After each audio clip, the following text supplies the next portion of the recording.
കണ്ണൂർ വളപട്ടണം കളരിവാതുക്കൽ ഭഗവതിയുടെ തിരുമുടി ഞായറാഴ്ച വൈകിട്ട് ഉയർന്നതോടെ ഉത്തര കേരളത്തിലെ കളിയാട്ടക്കാലത്തിന് സമാപനം.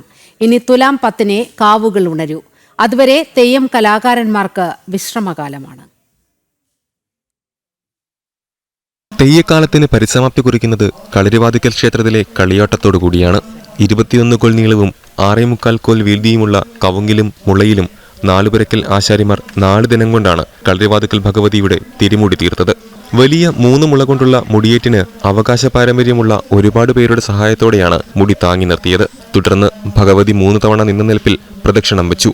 അതിനുശേഷം ശ്രീകോവിലിൽ നിന്നും പൂജ കഴിഞ്ഞ് പൂജാരി ഭഗവതിക്ക് ഉടവാൾ നൽകി.